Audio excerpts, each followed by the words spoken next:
Hello friends, તો આજે હું તમને એક નવી અલગ પ્રકારની જ લીલી ચટણી શીખવવાની છું, જેમાં કોથમરી બિલકુલ પણ નથી અને ખૂબ જ સરસ એવી આ ચટણી બને છે. તો મેં અહીંયા મરચાં લીધા છે અને મરચાંના ટુકડા કરી લીધા છે. ત્યાર પછી મેં અહીંયા લસણ લીધું છે અને લસણને મેં એકદમ સરસથી ફોલી અને તેમાં ઉમેરી લીધું છે.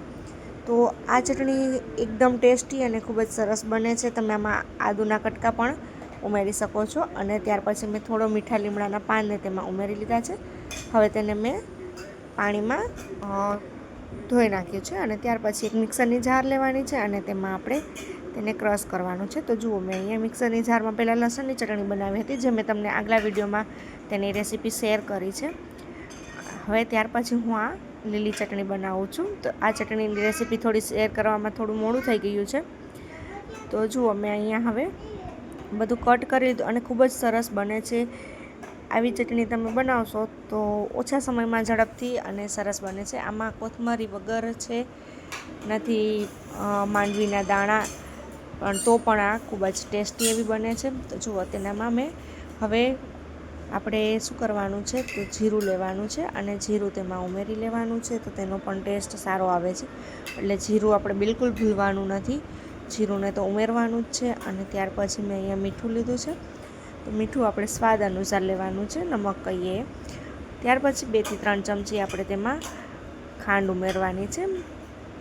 આ મરચાં બહુ તીખા છે એટલા માટે મેં 3 ચમચી લીધી છે. તો તમે મોરા મરચાં હોય તો તમે 2 ચમચી તેમાં ઉમેરી શકો છો. તો જુઓ, ઉમેરાઈ જાય ને આવી રીતે, ત્યાર પછી આપણે તેમાં થોડી એવી હિંગ ઉમેરવાની છે. એટલે હિંગમાં પણ સ્વાદ ખૂબ જ સરસ આવે છે. અને થોડી હળદર ઉમેરવાની છે, જેથી કરીને લીલો પીળો કલર આવશે. તો આવી રીતે મેં એમાં હળદર ઉમેરી લીધી છે.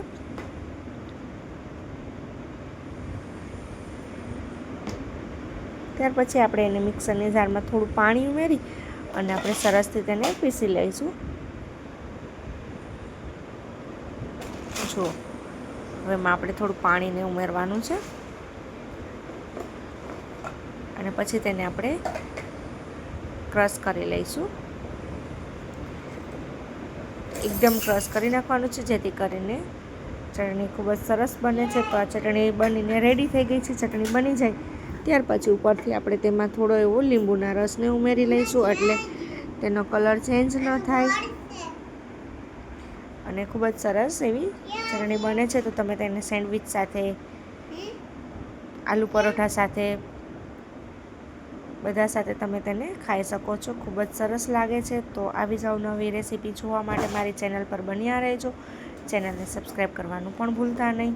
તો આપણે ફ્રેન્ડ્સ મળીએ આપણે બીજા વિડીયોમાં. Bye bye.